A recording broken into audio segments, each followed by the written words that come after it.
안녕하세요. 반갑습니다. 2023년 교원 임용 대비 유기학을 강의하는 전공학 강철입니다. 여러분 선생님들을 만나서 너무 반갑습니다. 자, 여기 보면 혼자 꾼 꿈은 몽상이지만 함께 한 꿈은 현실이 된다. 그렇다고 또 오해하지 마시고요. 혼자 꾸면 몽상이냐? 이런 거 하지 마시고요. 제가 이 얘기는 채 게비라가 얘기한 것인데요. 제가 여러분이 꿈을 좀 도와주겠다. 조력자가 되겠다라는 겁니다. 그래서 임용 선생님이 되는데 최선을 다해서 노력하겠다는 그런 뜻이지 오해하지 마시고요. 혼자 꾼 꿈은 몽상이지만 함께 한 꿈은 현실이 된다. 제가 열심히 최선을 다하도록 하겠습니다. 자, 그 다음에 2021년 기출 난이도 분석을 보겠습니다. 상 20%, 중 50%, 하 30%로 이렇게 출제가 됐습니다. 근데 전년도 대비 체감 난이도는 상승했다라는 것만 아시면 돼요. 그래서 주로 우리 임용에서 나오는 건 뒤쪽에 카본일 쪽인데 우리 선생님들이 카본일 쪽을 대단히 약해요. 그래서 거기가 취약적이기 때문에 체감 난이도는 상승했다 이렇게 보시면 되겠습니다. 자, 2교시 전공 A의 2교시를 보면 2번 문항, 그 다음에 3번 문항, 9번 문항 이렇게 출제가 됐습니다. 2번 문항은 2점으로 출제가 됐고요. 3번 문항도 2점으로 출제가 됐고 9번 문항은 4점으로 이렇게 배점이 되어 있습니다. 2번 문항을 보면 사이클로펜타다이에나인의 공명구조가 등장을 해요. 여기에서 중요한. 그 다음에 방향족성을 이용한 쌍극자 모멘트 방향이 출제가 됩니다. 그래서 또 산성도도 나오죠. 이거 연결돼서 산성도 문제가 출제가 됩니다.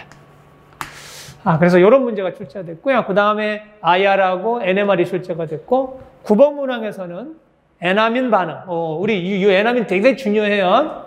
알데하이드 케톤이 1차 아민을 만나면 2민을 형성하고 2차 아민을 만나면 에나민을 형성을 해요. 그런 거. 에나민 반응이고 그 다음에 환원성 아미노 반응. 요거 거의 많이 나오는 거죠.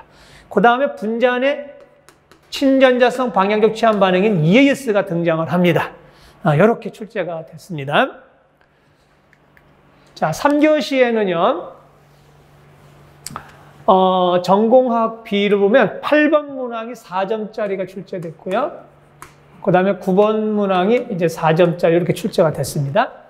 그래서 8번을 보면 나이트로 환원 반응, 그 다음에 다이아존 반응, 그 다음에 하이드록시레이션, 그 다음에 친핵성 방향적 취향으로 SNAR이 등장을 했네요.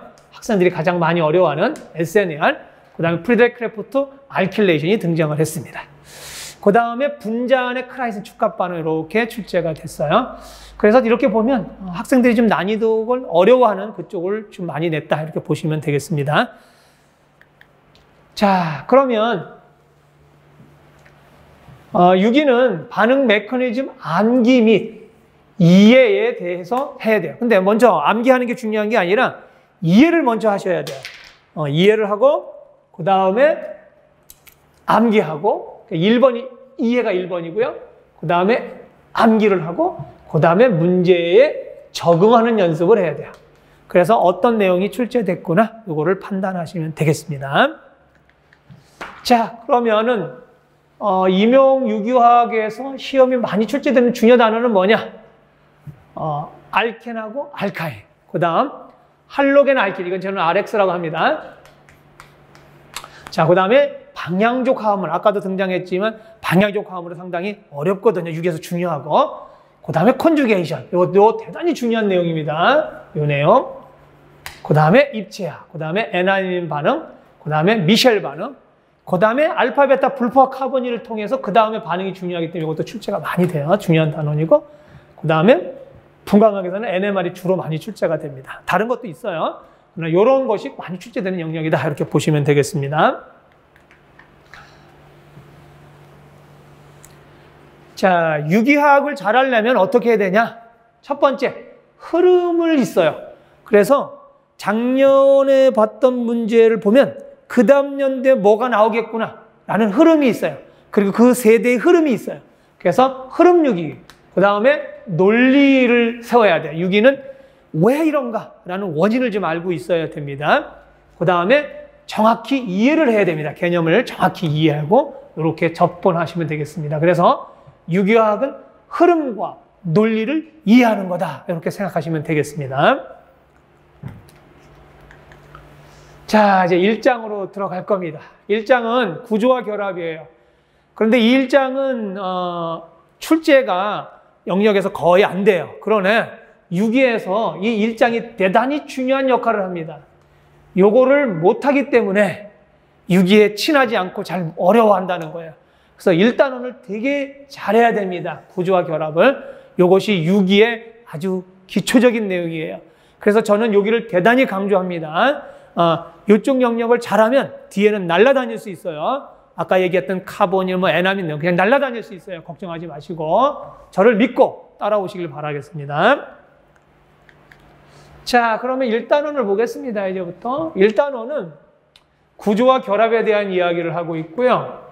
그 다음에 유기학의 정의, 그 다음에 유기학을 배우는 이유에 대해서 알아야 돼요.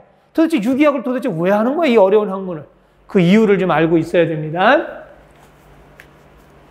자, 그 다음에 전자의 개념입니다. 전자의 개념. 파동방정식의 4가지 해가 있어요. 슈레딩거리가 얘기한 파동방정식 4가지 해. 우리는 슈레딩거 방정식을 알 필요는 없어요. 왜? 물리학에서 할 거예요. 걱정하지 마시고요. 지금은 미닝만 알면 돼. 유기학에서는 슈레딩거 방정식의 의미가 뭔가, 그리고 그걸 어디다 써야 되는가 라는 것만 아시면 돼요. 그 다음에 에너지 세기 비교, 그 다음에 주기율표 경향성에서 이 전기음성도를 타겟으로 좀 하겠습니다. 그 다음에 분자내 결합은 공유결합, 분자간 결합은 끓는 점. 우리 유기에서는 공유결합이 대단히 중요하고요. 그 다음에 끓는 점도 대단히 중요합니다. 물성에서. 요거를 결합해서 보겠습니다. 그 다음에 형식전화. 그 다음에 혼성. 혼성은 SP, SP2, SP3. 지금은 모르셔도 돼요. 천천히 3개월 뒤면 저절로 알게 됩니다. 걱정하지 마시고요. 그 다음에 구조식에서는 루이스 구조식을 통해서 공명구조가 됩니다. 우리는 공명구조가 타겟이에요. 자, 이런 걸 배우게 될 겁니다. 그러면 이거를 끝나면 우리는 그냥 스토리텔링이 다다다다다 나온다는 거예요. 걱정하지 마시고요. 네, 저를 믿고 좀 따라오시길 바랄게요. 자, 오늘은 보겠습니다. 오늘은 유기학의 정의, 그 다음에 4개의 양자수와 오비탈, 에너지 세기 비교, 그 다음에 전기음성도. 이거 중요한 얘기예요. 전기음성도. 이거는 우리가 인간이 만든 거예요. 학문을 전개하기 위해서 약속한 겁니다. 그 다음에 분산력, 끓는 점, 형식하나 이렇게 나가도록 하겠습니다. 자, 유기학의 정의부터 보도록 할게요. 여기 보면 물리학, 화학, 생물 3개의 학문이 서로 연결되어 있어요. 그래서 유기는 어려워요. 그래서 보통 학생들이 아우 달나라 언어네 이런 생각을 많이 한다는 거예요. 그래서 어렵다. 그런데 물리화학은 언제 쓰는 거냐 그러면은 물리화학은 생각만 하는 거고 생각은 물리학을 한다고. 그러니까 생각은 물리학적 생각을 해야 돼요. 그래서 뭘 쓸 거냐면 이쪽으로 가는 방향을 플러스라고 하면 반대 방향으로 가는 건 뭘까? 마이너스다라는 걸 기억하시면 돼요. 방향으로. 그 다음에 또 하나는 벡터의 합을 아시면 돼요.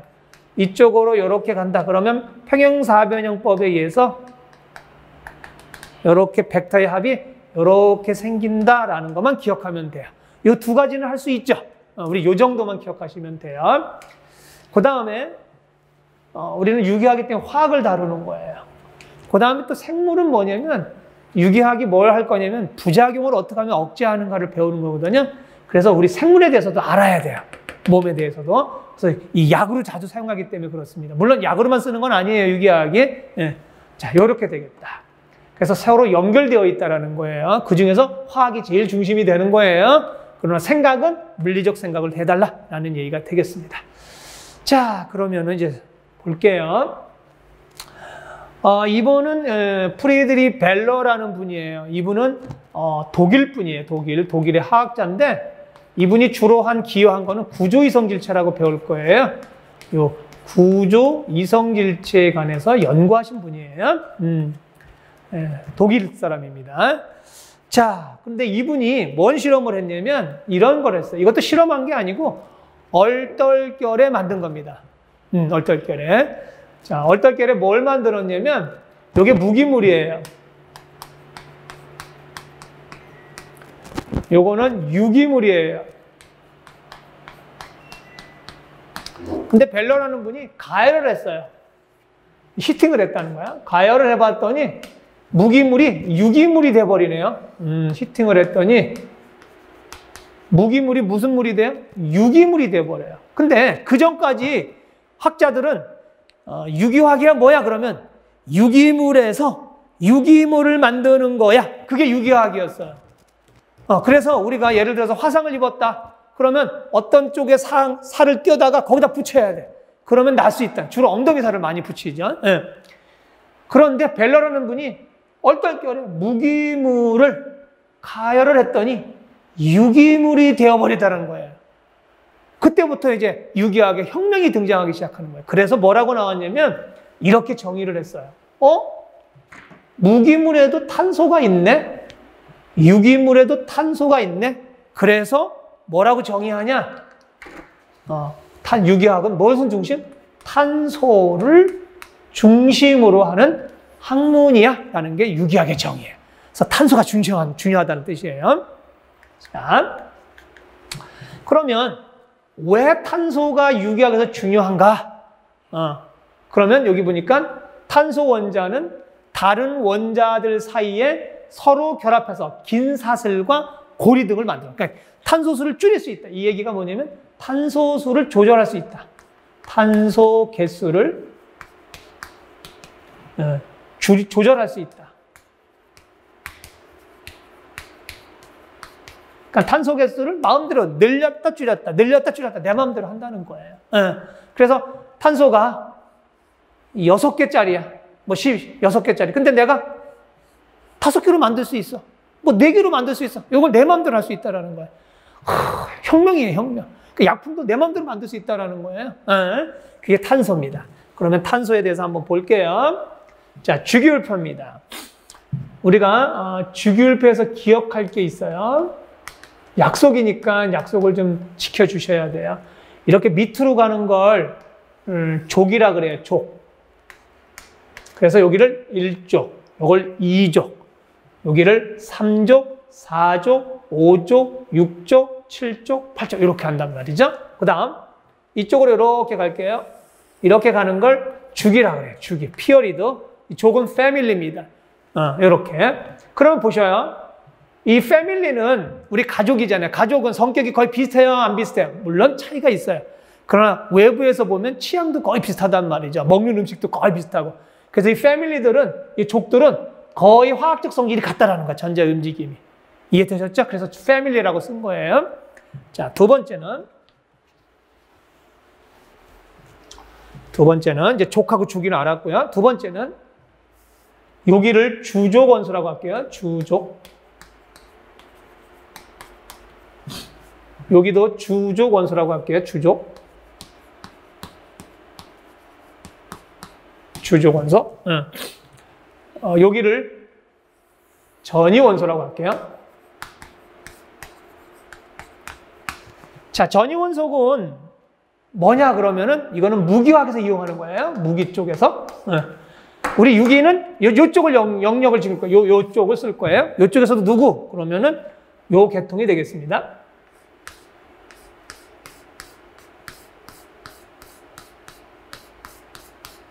요 계통까지 쓰겠습니다. 네. 되셨죠? 오케이. 자, 그 다음에 이제 주족하고 주족 정이금속 했습니다. 자, 그럼 첫 번째는 우리가 족이 뭐냐? 그 다음에 주기가 뭐냐 배웠고요. 이번에는 주족 원소냐 아니면 전이 원소냐 배웠고요. 자, 세 번째는 요거를 볼게요. 여기를 알칼리 금속이라 그래요. 이거를 알칼리 금속. 요 2족을 알칼리 토금속이라 그래요. 자, 알칼리 토금속은 땅에서 제일 많이 발견되는 금속이다 이 말이에요. 그래서 알칼리 토금속이에요. 자, 그 다음 요거 8족 여기를 비활성 기체라고 해요. 불활성 기체 또는 비활성 기체. 됐어요? 오케이. 그 다음 요거 7족 여기를 할로겐화라 그래요. 할로겐 원소. 할로겐 원소. 할로젠 원소. 이렇게 붙을게요. 자, 요 정도만 기억하고요. 됐죠? 자, 그 다음에 또 하나 갈게요. 이쪽은 무슨 영역이냐면 금속 영역이에요. 무슨 영역? 금속 영역이에요.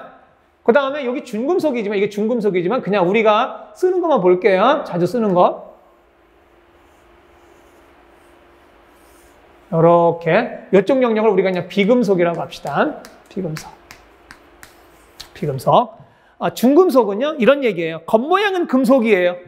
그런데 행동은 비금속처럼 행동하는 거예요. 그래서 준금속이라고 쓰는 거예요. 신경 쓰지 말고 그냥 우리 여기는 준금속 필요 없어요. 그냥 비금속과 금속만 신경 쓰면 돼요.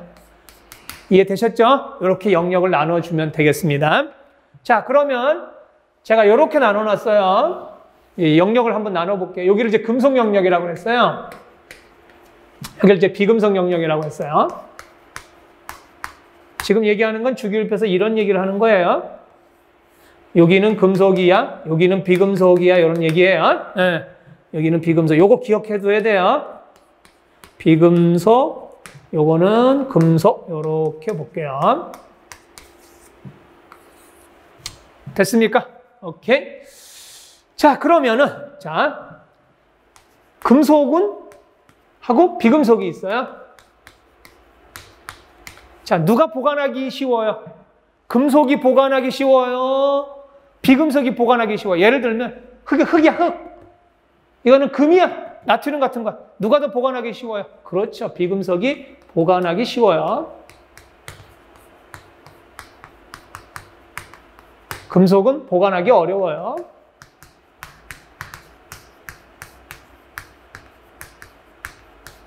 그 얘기는 다른 말로 하면 금속은 뭐하다? 불안정하다 이런 뜻이에요. 불안정하다. 비금속은 뭐냐 그러면 안정하다 이런 뜻이에요. 됐습니까? 요거 기억을 하셔야 돼요.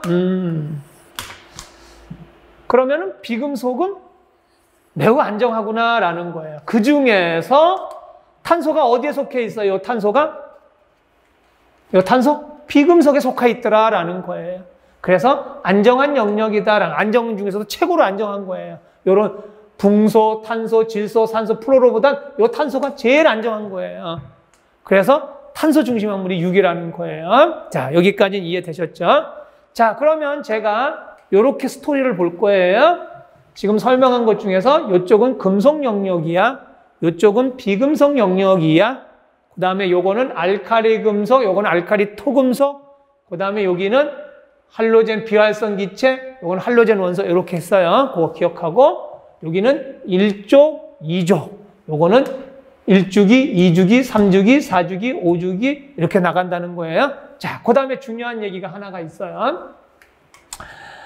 일반화하게는 이렇게 돼 있어요. 1A족, 2A, 그 다음에 여기가 13이라고 써 있어요. 이게 13. 여기 14, 15, 16, 17, 18 이렇게 써 있어요. 그런데 6위에서는 이렇게 쓰지 않고요. 13족을 3A족이라고 3족이라고 한다는 거예요. 근데 6위에서는 이렇게 써야지 위에 13족 이거 쓰면 안 돼요. 틀린 게 아니고요. 요거는 영국식이고 요거는 미국식이에요.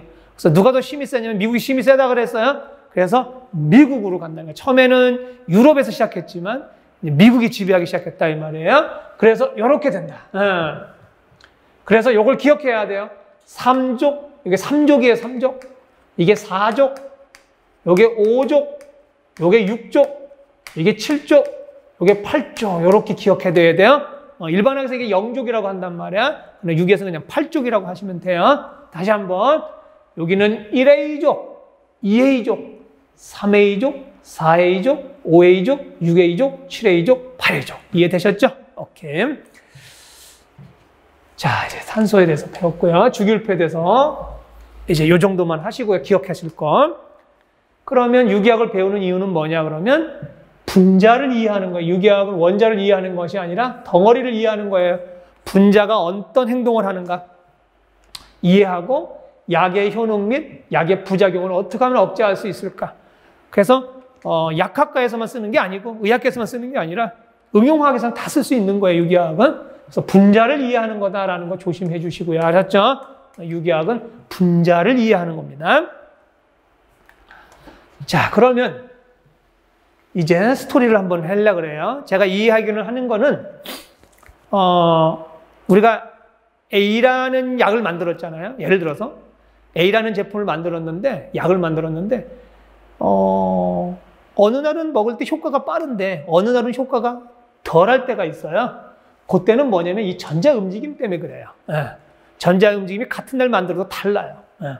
자, 그러면 쉽게 얘기하면 화학은 화학 반응을 다룬 거고, 화학 반응은 누가 움직인다는 거야? 전자가 움직여서 화학 반응이 일어난다는 거예요. 그러면 이 전자가 도대체 뭘까를 해명을 해야 분자를 이해하고 그런 행동들을 이해할 수 있다는 거예요. 자, 그러면은 이렇게 한번 볼게요.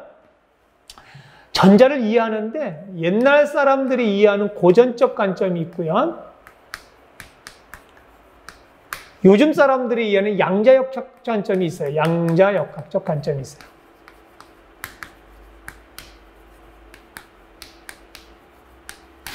됐죠? 이건 옛날 사람들은 어떻게 됐냐? 그럼 전자를 이렇게 됐다는 거야. 음전하. 음전하라는 건 마이너스죠. 음전하를 가진 입자다. 이렇게 생각을 했다는 거예요. 그럼 이게 무슨 뜻이야? 모든 에너지를 갖는다라는 거예요. 모든 에너지를 갖는다. 옛날 사람들은 전자가 어디 있는지 다 알 수 있다라는 거예요. 내가 어떤 행동까지 하는지 다 알 수 있다. 이걸 다른 말로 하면 연속적이다. 연속적 개념이다. 그러면은 전자가 어디 있는지 내가 다 알아. 전자가 무슨 행동하는지 다 알아. 그게 바로 고전적인 관점이라는 거예요. 그런데 양자역학적 관점은 이런 얘기예요. 음전하 마이너스를 가진 파동성 입자라는 거예요. 파동성 입자. 자, 이건 무슨 얘기냐면 모든 에너지가 아니라 양자역학은 현대 개념이에요. 현대적 개념. 현대적 관점이에요. 모든 에너지를 갖는 것이 아니라 특정한 에너지만 갖는다는 거야. 특정한 에너지. 특정한 에너지만 갖는다. 이걸 다른 말로 하면 뭐라고 써냐면 양자화된 에너지만 갖는다. 다른 말로 하면 뭐? 양자화된 에너지만 갖는다.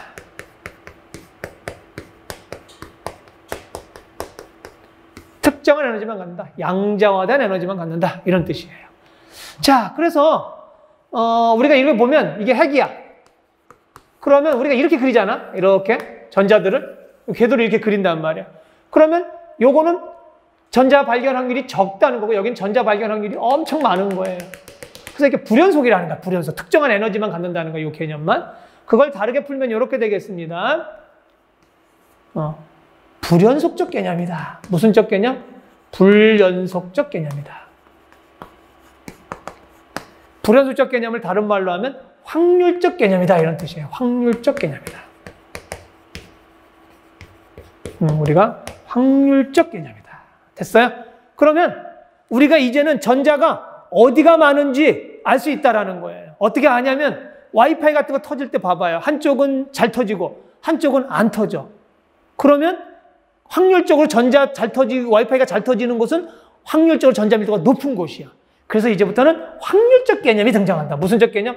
확률적 개념이 등장한다라는 거예요. 옛날처럼 무식하게 다 알 수 있거라고 생각하지 않는다는 거예요. 이제는 확률적이다라는 거예요. 무슨 적 개념이라고요? 확률적 개념이다. 확률적 개념. 됐습니까? 네. 자, 그러면은 요거를 한번 풀어볼게요. 이 그림을 한번 보도록 하겠습니다. 여기 보면은 여기 뉴클 핵이고요. 핵에는 양성자고 중성자가 있습니다. 근데 봤더니 뭐래요? 전자들이 차지하고 있대요. 어디를? 핵 주위의 부피를 차지하고 있대. 전자들이 여기를 차지하고 있다는 거야. 근데 봤더니 특이하게 전자들이 이쪽에 많이 발견되더라는 거야. 이쪽에. 물론 여기도 전자가 있어. 그런데 발견 확률이 적다라는 거야. 그러면 많은 확률을 이렇게 그리자. 전자 발견이 많은 곳, 전자가 주로 돌아다니는 곳, 여기를 이렇게 봤다는 거야. 그거를 이렇게 확장을 했어, 여기만. 그랬더니 사인 함수적으로 이렇게 돌더라 이 말이에요. 사인 함수로 돌아서. 이해됐죠? 오케이. 자, 파동 방정식의 4가지 회입니다. 자, 슈레딩거 방정식이라는 게 있어요. 우리는 슈레딩거 방정식은 물리학에서 할 거예요. 지금은 유기학이니까 그냥 유기학에서 필요한 것만 할 거예요. 슈레딩거 방정식을 활용해서 어떻게 사용할 건가 보는 거예요. 이 슈레딩거는 대단한 분이에요. 이분은 수학식을 가지고 그 해를 얻었는데 그 답이 주양자수, 부양자수, 작양자수, 스핀양자수 이런 걸 얻었어요. 그래가지고 설명을 하는 거야. 무슨 설명? 전자의 움직임을 설명하는 거예요. 자, 한번 해볼게요. 주양자수는 컴퓨터 넘버 양자수인데 프린서펄이에요. 주양자수. 뭘 결정하냐면 에너지를 결정한다. 뭘 결정한다? 에너지를 결정한다. 에너지를 결정한다. 자, 그러면은 이런 그림을 볼게요. 그렇게 보면 여기 핵이에요. 전자의 움직임은 불연속이니까 이렇게 그릴 거예요. 그러면 이게 n이 1이에요. n이 1. 요건 n이 2예요. 요건 n이 3이에요. 그러면 이런 걸 뭐라고 하냐면 주기라 그래. 주기. 그러면 1주기, 2주기, 3주기, 4주기. 이쪽으로 올라가서 에너지가 불안해요. 핵으로부터 멀어질수록 에너지가 불안한 겁니다. 그러면 여기 앞으로 보세요. 여기 주양자수를 뭐라고 할 수 있어요? 그렇죠. 주기라고 할 수 있어요. 우리가 주기구나라는 걸 판단했으면 됩니다. 됐어요. 자, 그 다음에 부양자수입니다. 부양자수는 뭐냐? 그러면은 오비탈의 모양을 결정해요. 오비탈의 모양을 결정한다. 오비탈의 모양을 결정한다. 자, 그럼 오비탈에 대한 정의 좀 볼게요. 자, 오비탈이 뭘까? 오비탈은 전자 발견 확률이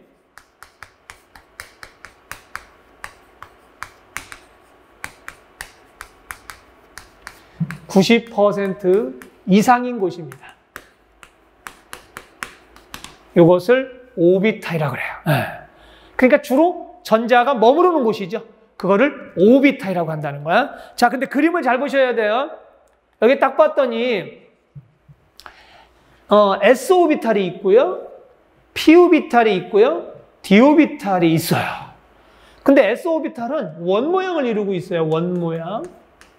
그 다음에 P오비탈은 타원 모양을 이루고 있어요. D오비탈도 이렇게 타원 모양을 이루고 있어요. 근데 S오비탈은 원 모양을 이루면서 위아래로 출렁이는 거예요. 출렁, 출렁, 출렁, 출렁 이렇게. 그 다음에 P오비탈은요. 여기가 플러스라고 여기 마이너스. 이거 전자 아니에요. 위상이에요. 위상. 위상이라는 건 위치의 상태야. 올라갔고 이거 내려갔고 이렇게 출렁, 출렁 이러고 다닌다는 거야. 출렁, 출렁, 출렁, 출렁, 출렁 이러고. 자, 타원 이 P D궤도는요. 이렇게 플러스 이게 위로 올라가고 두 개가 얘는 마이너스가 밑으로 이렇게 내려가는 거야. 그래서 출렁, 출렁, 출렁 이러고 다닌다는 거예요. 오케이. 그래서 전자의 움직임을 이런 모양으로 발견된다. 이게 오비탈이에요. 부양자수야. 그러면 이거를 의미하는 게 뭔지를 봐야 돼요. 자, 일반항이 있어요. 부양자수의 일반항. 부양자수의 일반항을 볼게요. 일반항은 어떻게 하냐면 n-1입니다. 자, 그러면 이렇게 하고요. 여기는 주양자수고 부양자수는 L이라고 써요. 여기 부양자수예요. 1부터 이렇게 씁시다. 1주기, 2주기, 3주기, n주기 이렇게 합시다. 자, 그러면 여기다 한번 집어넣어 볼게요. 1이니까 0이 되겠죠? 그 다음에 2 집어넣으면 1이 되고, 이게 n 빼기 1이 됩니다. 여기까지 되셨나요? 자, 그런데 요거를 무슨 오비탈이냐면 S오비탈, 요거를 P오비탈, 요걸 D오비탈, 그 다음에 F, G 이렇게 가는 거예요. 점점점점. 자, 그래서 우리 유기는 요 정도가 중요해요. 이게. 무기학은 DF까지 중요하지만 우리는 여기까지. 예, SP까지는 기억하시면 돼요. 그러면 이런 의미예요. L이 0이야? 그러면 무슨 오비탈이라는 거야? S오비탈이야? 요걸 기억해 두시고요. 그 다음에 L이 1이야? 그럼 무슨 오비탈? p 오비탈이야. 우선 요걸 기억해 두세요. 자, 요거를 기억해 두자. 됐죠? 자, 그 다음에 또 하나 기억할 게 있어요. 이거 기억이라고 합시다. 니은. 또 하나는 뭐냐? 그러면은, n이 1이야. 그러면 원 하나 존재야. 라는 걸 기억해야 돼요. 원 한 개 존재. 그래서 얘는 뭐가 되냐면 1s만 존재한다는 거예요. 원 한 개. 예. 자, n이 2야. 그러면은 원 한 개에다가 타원 한 개가 존재해요. 그러면 얘는 2s, 2p가 된다는 거예요. 이거 타원이라고 그랬으니까. p가 타원입니다. 이건 타원. 요거는 원이고요. 자, n이 3이요. n이 3이면 이제 스토리가 되겠죠. 원 한 개, 타원 몇 개예요? 2개죠. 그래서 얘는 3s, 그 다음에 3p, 3d. 여기 아까 원이라 그랬고요. 요 두 개는 타원이라 그랬어요. 그래서 타원 2개가 존재한다 이 말이에요. 되셨습니까? 오케이. 자, 그러면 이거를 무슨 설명하는 거야? 이런 설명을 하는 거예요, 우리가. 핵이 있다. 그러면 자, 그럼 여기 n이 1이요. 이게 n이 2요. 이게 n이 3이요. 이게 바로 주 양자수를 얘기하는 거예요. 자, 그 다음 n이 1이면 뭐 하나 존재해? 원 하나 존재해. n이 2야. 원 하나, 타원 하나 존재해. n이 3이야. 원 하나, 타원 2개가 존재해. 요런 얘기예요. 그러면 n이 1, 2, 3은 주 양자수를 얘기하는 거고 1일 때 2s야. 그러면 부양자수. n이 2일 때는 2s, 2p야. 부양자수를 얘기한다는 거예요. 이해되셨죠? 오케이. 자, 이제 저쪽으로 갈게요.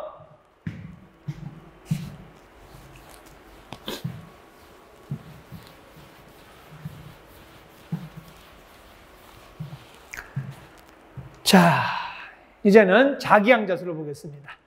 자, 자기양자수는 이거 L입니다.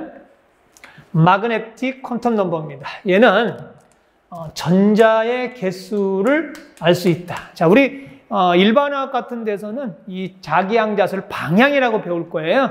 근데 방향으로 봐도 되지만 우리는 전자 개수로 보는 게 유기학에서는 더 이득입니다. 그래서 그게 편하니까 전자의 개수를 알 수 있다. 그러면 예를 한번 들어보도록 할게요. 제가 자, 무슨 예면 이렇게 될게요. L이 1이라고 합시다. 그러면 얘는 절대값이 마이너스 1에서 0, 1 슈레딩거는 생각한 거예요. 이렇게 생각을 한 거예요. 이렇게 생각하고 칩시다. 그러면은 이제 오비탈로 봤을 때 이 오비탈이 몇 개 있다는 거야? 3개 있다 이 말이에요. 요거 오비탈이야. 오비탈. 또 요것도 오비탈이에요. 오비탈. 요것도 오비탈이에요. 됐나요? 이렇게 오비탈, 오비탈 3개가 있다. 됐습니까? 그러면 예를 들어서 n이 2야. 2면 마이너스 2, 마이너스 1, 0, 1, 2. 임의로 놓은 거예요, 이거는. 자, 이거를 오비탈이라고 하면 오비탈이 몇 개 된다는 거야, 지금? 하나, 둘, 셋, 넷. 5개가 되겠죠. 오케이. 이거 오비탈이야. 오비탈, 오비탈, 오비탈. 그런데 자기양자수는 한 오비탈이 현재 몇 개가 채워진다는 거야? 만땅 채울 때 한번 해볼게요, 제가.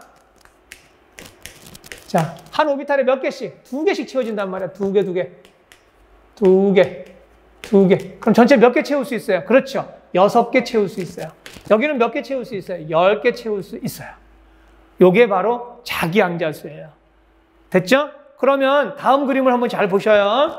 자, 그러면 여기 한번 볼게요. L이 1인 P궤도를 한번 볼게요. 그러면 얘는 마이너스 1, 0, 1입니다.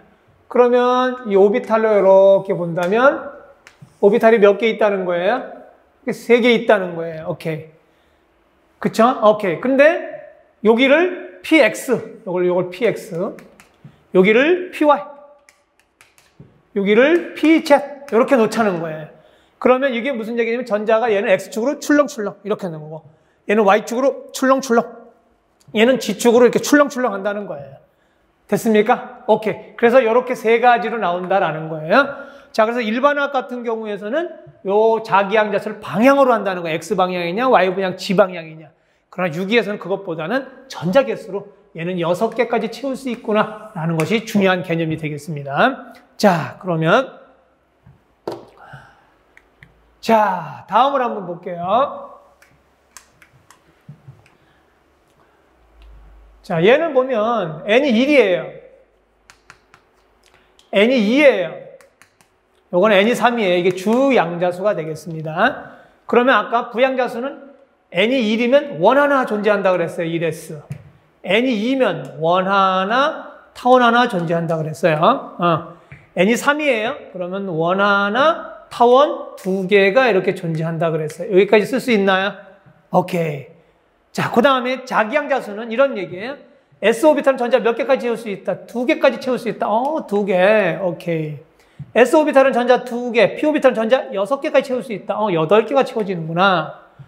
그 다음에 s-오비탈 2개, p-오비탈 6개, d-오비탈 10개 하면은 18개까지 채워지는구나. 이런 얘기예요. 그럼 쉽게 얘기하면 슈로딩거는 이런 생각을 했다는 거예요. 전자의 움직임을 표현하기 위해서 이렇게 했다는 거예요. 핵이 있어. 그러면 이렇게 할게요. 이렇게. 자, 그러면은 여기가 n이 1이요. 이게 주양자수예요. n이 2야. 이게 주양자수예요. n이 3이야. 이게 주양자수예요. 주양자수 1, 2, 3. 이게 주기를 얘기한다는 거예요. 그러면 부양자수는 뭐냐? n이 1이면 원 하나 존재해. 오케이. n이 2면 원 하나 존재, 타원 하나 존재해. n이 3이면 원 하나, 타원 2개가 존재해. 라는 것이 부양자수라는 거예요. 그 다음, 자기양자수는 뭐냐? 그러면 s-오비탈은 전자 몇 개까지 채울 수 있다? 2개까지 채울 수 있다. s-오비탈은 전자 2개, p-오비탈은 6개, 최대 채웠을 때 얘기하는 거예요. 그 다음 s-오비탈 2개, p-오비탈 6개, d-오비탈 10개를 이렇게 채울 수 있다. 이해되셨나요? 오케이. 이렇게 채울 수 있다. 라는 것을 얘기를 하고 있습니다. 자, 그러면 이제 스핀 양자수 하나만 남았습니다.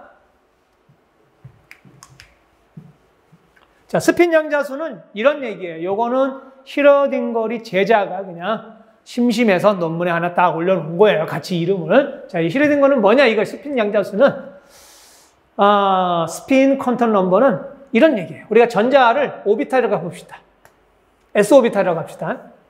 그럼 전자가 이렇게 2개 채워진다고 그랬으니까 이쪽을 플러스 2분의 1로 보자.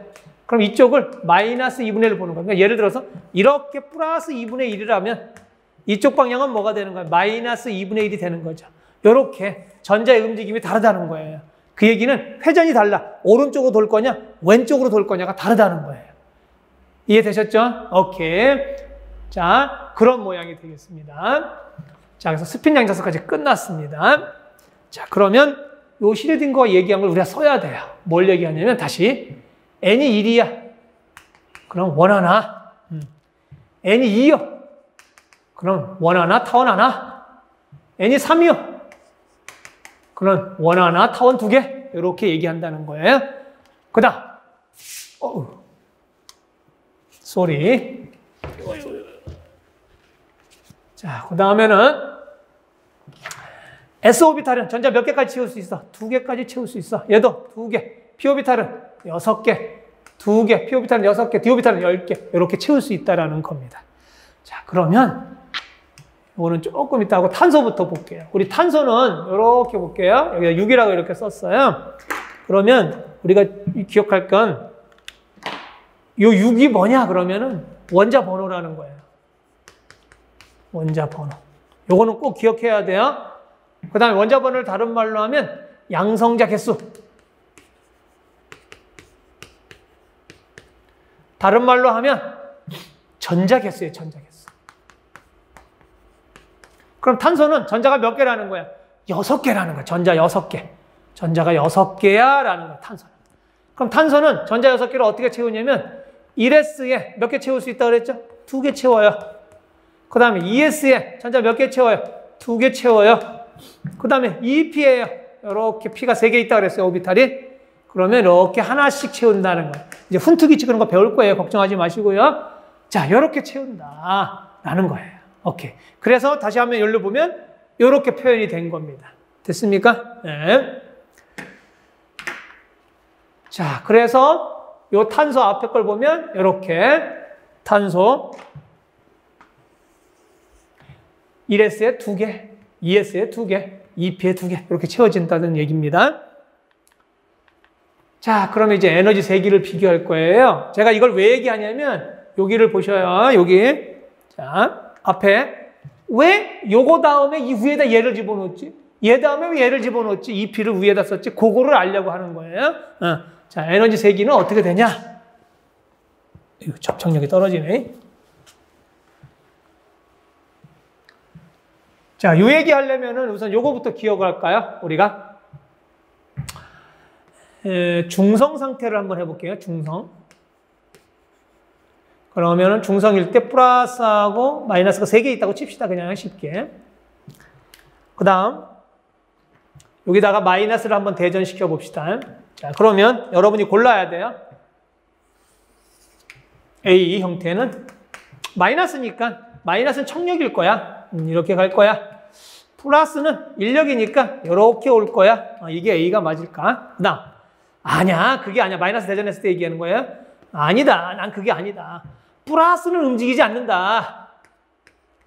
마이너스만 청력에 의해서 이렇게 간다. 자, 이게 B야. 자, 누가 맞아요? 그렇죠. 이거로 생각하면 안 돼요. 이게 맞는 거예요. 플러스는 절대 움직이지 않는 거예요. 마이너스만 전자만 움직이는 거예요. 꼭 기억해서 양성자는 움직이는 게 아니에요. 전자만 움직이는 거예요. 그러면 왜 이렇게 된 거야? 그러면 보세요. 확률적으로 여기를 보셔요. 확률적으로 누가 더 많아요? 마이너스가 많아요. 확률적으로 전자가 풍부해요. 여기는 확률적으로 전자가 부족해요. 그래서 우리 고등학교 때, 중학교 때는 이렇게 쓰는 거예요. 여기는 마이너스, 여기 플러스, 이 A번처럼 쓰는 거예요. 근데 사실은 요 놈이 맞다라는 거예요. 자, 그러면 여기서 우리가 기억할 건 요 얘기예요. 마이너스라고 써 있어. 그러면 전자 풍부. 플러스라고 써 있어요. 그러면 전자 부족. 이렇게 돼 있다는 거 잊어버리시면 안 돼요. 이해되셨죠? 그러면 이걸 어디다 쓸 건가? 이제 이렇게 쓴다는 거예요. 어디다 쓸 거냐? 이렇게. 요건 전자 1번이에요. 전자가 1개. 요건 2번 원자 번호, 이건 3번이에요. 그럼 볼게요. 이건 전자가 1개라는 뜻이에요. 얘는 전자가 2개인데 몇 개 부족해? 1개 부족해. 그러면은 1개가 되겠다. 얘는 3개인데 2개가 부족해. 3개 중에서 2개가 부족해. 그러면 이게 전자 1개라는 뜻이에요. 자, 전자 1개일 때는 누구에서 결정된다? 주양자수에서 결정된다라는 거예요. 전자 1개일 때는. 됐어요? 1개일 때는 주양자수. 그러면 얘는 어떤 거야? 1S보다는 2S가 높은 거예요. 1개일 때야, 전자 1개일 때. 그 다음에 2S하고 2P는 N이 똑같으니까 2로 똑같아, N이. 주양자수만 같으면 같은 거예요. 그 다음에 3S. 3P도 같아요. 3D도 같아요. 이해됐어요? 전자 1개일 때야. 요거는 전자 1개일 때. 전자 1개일 때. 자, 그런데 두 번째로 가면요. 요겁니다. 그러면 전자 2개부터는 어떻게 되냐 이 말이야. 2개 이상부터는. 요게 전자 2개 이상. 전자 2개 이상부터는 어떠냐? 2개부터는 주양자수 더하기 부양자수가 클수록 크다라는 거예요. 그러면 제가 이렇게 볼게요. 2S하고 2P를 한번 들어볼게요. 자, 그러면 얘는 N이 2예요. L은 뭐죠? S오비탈? 0이에요. 다시 한번 여기 확인사살 합시다. 다시. L이 0이면 무슨 오비탈? S오비탈. L이 1이면 무슨 오비탈? P오비탈. 기억을 하셔야 돼요. 쉴딩거가 이렇게 약속을 한 거기 때문에 그래요. 자, 그 다음 얘도 N이 2예요. L은 1이에요. 자, 그럼 더 해볼게요. N 더하기 L은 얘는 2가 돼요. 얘는 N 더하기 L은 몇이 돼요? 3이 돼요. 누가 더 크다는 거야? 그렇죠. 에너지가 2P가 더 높다. 그래서 우리가 쓸 때 이렇게 쓴다는 거예요. 1S 이렇게 쓰고 2S 이렇게 쓴다는 거예요. 위쪽에다가. 높으니까. 그쵸? 에너지가 높을수록 핵에서 멀어진다 그랬으니까. 자, 근데 2번을 볼게요. 자, 요번에는 무슨 내용인가? 그러면 이런 내용이에요. 주양자수 더하기 부양수 값이 같은 경우는 n 더하기 l 값이 같은 경우는 누가 지배한다? 주양자수가 지배한다. 그럼 예를 들어서 이런 거예요. 2p하고 3s를 한번 들어봅시다. 그러면 얘는 n이 2가 되고 l이 1이 되죠. 얘는 n이 3이 되고 l이 뭐가 돼요? 0이 되죠. 그럼 이걸 더해봐. 더하면 n 더하기 l은 3이 되고 얘는 n 더하기 l이 3이 돼. 같죠? 같을 때는 누가 지배한다? 여기 화면 잘 보세요. 누가? 주양자수가 큰 쪽이 크다라는 거예요. 그래서 2p보다는 3s가 크다 이 말이에요. 이해되셨어요? 오케이. 꼭 기억해야 돼. 같은 경우는. 자, 그러면 이걸 가지고 뭘 할 거냐면 이걸 가지고 우리가 18전자를 통한 에너지 그래프를 볼 거예요. 이건 지금 뭐냐면 주기율표를 우리가 한번 아작을 내려고 합니다. 주기율표를 그냥 작사를 한번 내봅시다. 알았죠? 이게 작살이 나쁜 용어는 아니에요. 그냥 아작을 내버린다. 정복한다. 이런 뜻이에요. 자, 그러면 제가 한번 앞에 걸 서두를 한번 연결해 볼게요. 유기화학은 뭘 중심으로 하는 학문이다? 탄소를 중심으로 하는 학문이다. 기억을 하시고요. 탄소는 몇 쪽에 속한다? 4족에 속한다. 조금 이따 배울 거예요. 왜 4족인지. 4족에 속한다. 그리고 탄소는 몇 번이다? 전자 6개가 있다. 됐죠? 그래서 주양자수, 부양자수, 자기양자수에 의하면 1s에 2개, 2s에 2개, 2p에 2개가 이렇게 채워진다라는 거예요. 그래서 1s에 이렇게 2개 채워지고 2s에 이렇게 2개 채워지고 2p에 이렇게 채워진다. 됐습니까? 요거를 기억하라는 얘기예요. 이걸 가지고 이제 주기율표를 아작을 내라 갈 거예요. 되셨죠? 꼭 기억하고. 자, 그 다음 18전자를 통한 에너지 세기인데요. 제가 주기율표를 이렇게 간단히 한번 그려볼게요.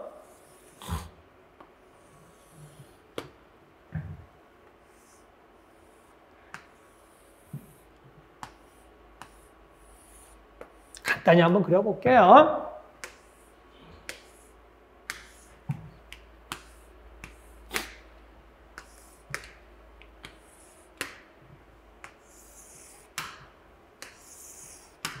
자, 됐습니다. 주기율표가 됐어요. 자, 그러면 여기는 1s라는 거예요. 여기는 2s, 여기는 3s, 여기는 4s, 여기는 5s, 6s, 7s. 여기는 1p는 없어요. 야, 1p 봐봐. 1p는 n이 1이요. n이 1이면 선생님 뭐 하나 존재한다 했어? 원 한 개밖에 존재하지 않는데 이거 p가 이게 l이 1이잖아. 그치? l이 1은 한 개밖에 존재하는 게 S가 아니야. 이 P지. 그래서 이건 존재하지 않아요.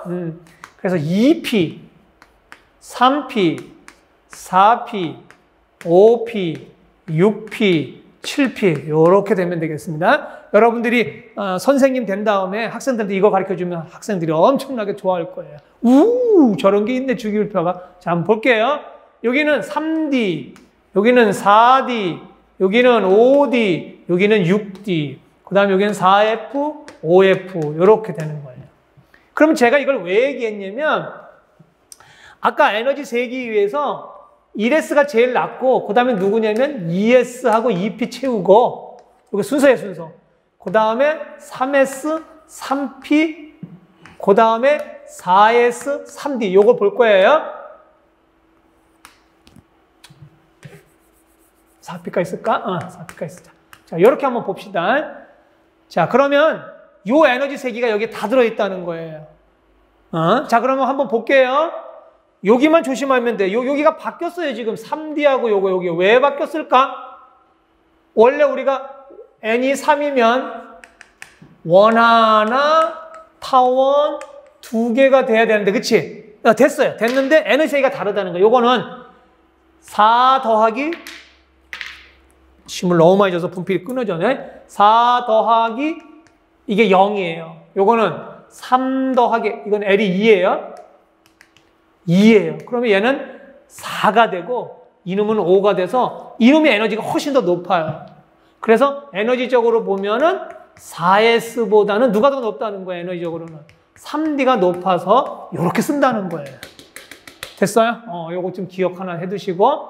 자, 그러면 이거를 주기율표를 따라오세요. 주기율표에서 이렇게 표현을 했다는 거예요. 그러면 1S 채운 다음에는 2S, 2P, 3S, 3P 채우고 그 다음에 4S, 3D, 4P, 5S, 4D, 5P, 6S, 4F, 5D, 6P, 7S, 5F, 6D, 7 이렇게 써있다는 거예요. 그러면 이거를 보면 이렇게 좀 알아야 돼요.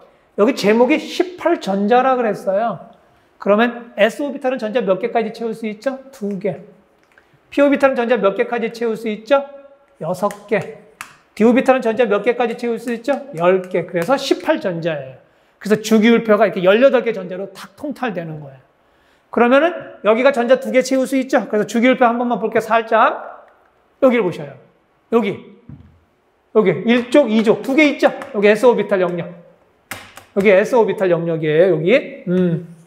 그 다음에 P오비탈은 전자 몇 개 채울 수 있어요? 6개 채울 수 있다고 그랬죠? 6칸이에요. 볼게요. 하나, 둘, 셋, 넷, 다 6칸이에요. 됐습니까? 오케이. 자, 그 다음. 여기 전자 10개 채울 수 있다고 그랬죠? 전이금속. 전자 10개 채울 수 있어요. 10칸이야. 10칸 볼까요? 여기? 하나, 둘, 셋, 넷, 다, 일곱, 여덟. 하나, 둘, 셋, 넷, 다, 일곱, 여덟, 아홉. 야, 10칸 되죠? 잘 세야 돼. 10칸 됩니다. 됐죠? 그 다음, 여기 보니까 요 4F, 5F가 있어요. 요거 4F, 5F, 요거. 요게 난탄종하고 옥타늄족을 얘기하는 거여서 이렇게 뺐어요. 이렇게. 요거 좀 지울게요. 여기다가 뺐어요. 이렇게. 요 공간이 부족해서 이렇게 빼놨어요. 그거 좀 기억하시고요. 아이고, 이거 자꾸 떨어지냐? 자, 그러면은 다시 한번 돌아갈게요. 지금 이 18전자를 통해서 주기율표를 아작을 냈다 이 말이에요. 그리고 에너지 세기까지 다 끝난 거예요. 그래서 요 주기율표를 잘 작살내야 됩니다. 그래서 학습을 잘 해야 됩니다. 요 주기율표를. 그래서 제가 슈레딩거가 얘기한 게 뭐냐면 이 주기율표를 설명하려고 쭉 전자 움직임을 표현한 거예요. 이게 주기율표에 다 실어져 있다 이 말이에요. 그렇다고 이 주기율표를 다 외울 수는 없잖아요. 그렇죠? 자, 됐습니다. 그래서 이 주기율표가 완성이 됐습니다. 이렇게 끝났습니다. 자, 그러면은 이제 문제를 통해서 한 번만 우리가 복습할 게 있어요. 자, 이제는 이제 배워야 돼요. 탄소가 왜 사족인지를 배워야 돼요.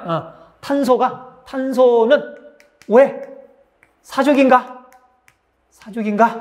요걸 배워야 돼요. 탄소는 왜 사족인가? 그러면 요거부터 한번 볼게요.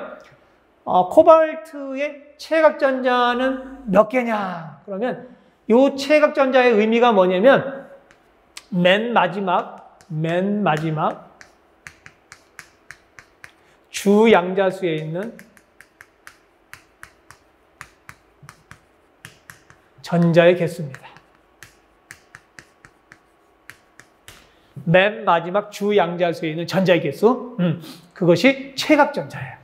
그러면 코발트에서 뭐 이렇게 썼대. 그러면 여기가 맨 마지막 주양자수 N이야. 그럼 요거. 맨 마지막 껍데기에 있는 주양자수에 있는 전자수는 몇 개? 2개. 그래서 2개다 이 말이에요. 이해됐어요?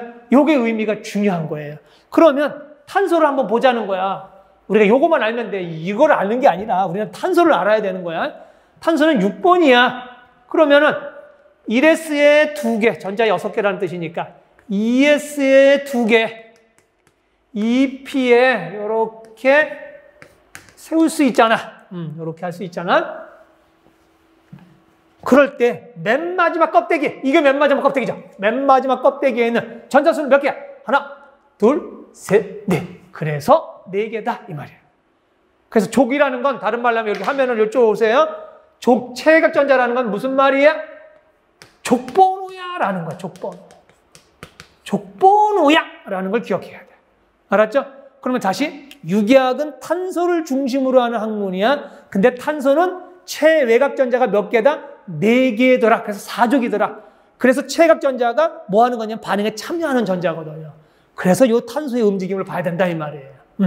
그래서 족번호가 체각전자야라는 걸 끌고 가고 싶어서 앞에 슈레딩거 이론 주양자수, 부양자수, 자기양자수, 스핀양자수를 유기에서 도입한 거예요. 그러면 우리 주양자수 이런 거 몰라도 돼요. 유기에서는 단지 탄소가 족번호가 몇 번이다. 4족이다라는 것만 기억하면 돼. 자, 그러면은 정리 좀 한번 해볼게요. 요거는 좀 기억합시다. 우리 유기에서 요건 국타라는 거예요. 국타. 매우 쳐라 그러면 여러분이 예 하면서 이거 국타를 써야 돼요. 이명에 나오는 타겟이다 이 말이에요. 유기에서는 요거 중요합니다. 자, 그럼 볼게요. 여기가 4족이 있고요. 여기가 5족, 여기가 6족, 14족 이렇게 하면 안 돼요. 7족 여기까지. 자, 탄소가 있고요. 질소가 있고요. 산소가 있고요. 플로르가 있어요. 그 다음 여기 규소가 있고요. 인이 있고요. 황이 있고요. 시엘이 있어요. 그 다음엔 게르마늄이 있고요. 그 다음에 알세닉이 있고요. 그 다음에 셀륨이 있고요. 브로모가 있고요. 요오드가 있어요. 자, 그 다음 이 번호를 기억해야 돼요. 얘는 6번이에요. 여기는 7번, 여기는 8번, 여기는 9번. 자, 그 다음 여기는 17번, 16번, 15번, 14번. 바꾼 이유는 빨간색이 안 보여서 바꾼 거예요. 자, 그 다음 여기는 32번, 33번, 34번, 35번, 이거는 53번. 이렇게 기억을 해야 돼요. 유기에서는 이 정도만 기억하면 돼요. 그러면 벌써 유기학의 70%는 정복하고 간 거예요. 됐어요? 그래서 요거를 자주 사용한다. 비금속 영역이죠. 우리가 아까 얘기했던 비금속 영역, 그거를 한다. 그 대신 4족에는 이렇게 있어, 5족에는 이렇게, 6족, 7족, 이 족을 외워야 돼요. 그럼 얘들은 체각전자가 4개이기 때문에 같은 성질을 부리고 5족이기 때문에 같은 성질이 있단 말이에요. 화학적 성질이. 되셨어요? 그러면 맨 껍데기에 전자가 4개가 있다. 이건 체각전자가 5개, 얘는 체각전자가 6개, 이건 체각전자가 7개 있다는 뜻이 되겠습니다. 됐어요. 자, 그러면은 이제 전자 배치부터 갈 거예요. 자, 전자 배치는 잠깐 10분만 쉬었다가 좀 할게요. 네, 잠깐 쉬겠습니다.